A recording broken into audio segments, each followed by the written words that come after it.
Watch President-elect Trump stun reporters when he's asked about using military force to annex Canada. Mr. Lopez, you said you were considering military force to acquire Panama and Greenland. Are you also considering military force to annex and acquire Canada? No, economic force. Because Canada and the United States, that would really be something. You get rid of that artificially drawn line, and you take a look at what that looks like, and it would also be much better for national security. Don't forget, we basically protect Canada. But here's the problem with Canada. So many friends up there. I love the Canadian people. They're great. But we're spending hundreds of billions a year to protect it. We're spending hundreds of billions a year to take care of Canada. We lose in trade deficits. We're losing massive. We don't need their cars. You know, they make 20% of our cars. We don't need that. I'd rather make them in Detroit. We don't need the cars. We don't need their lumber. We have massive fields of lumber. We don't need their lumber. We have to unrestrict them because stupid people put, restrictions on, but I can do that with an executive order. We don't need anything they have. We don't need their dairy products. We have more than they have. We don't need anything. So why are we losing $200 billion a year and more to protect Canada?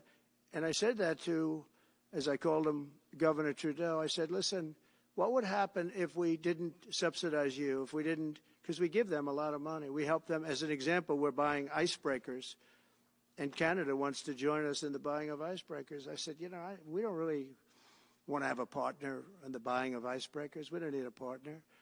But no right. Nope, no right. Here's what we have.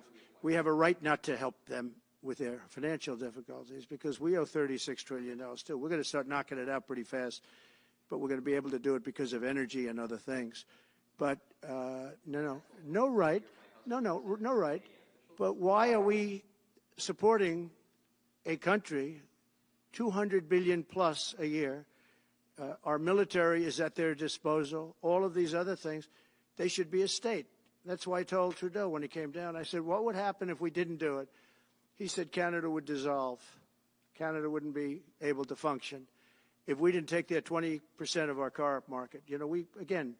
They send us hundreds of thousands of cars. They make a lot of money with that. They send us a lot of other things that we don't need. We don't need their cars, and we don't need the other products. We don't need their milk. We got a lot of milk.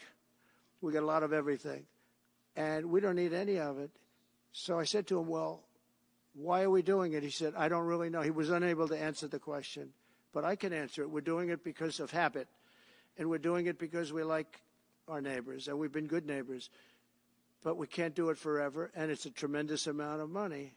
And why should we have a $200 billion deficit and add on to that many, many other things that we give them in terms of subsidy? And I said, that's okay to have if you're a state. But if you're another country, we don't want to have it. We're not going to have it with European Union either. European Union, we have a trade deficit of $350 billion. They don't take our cars. They don't take our farm product. They don't take anything.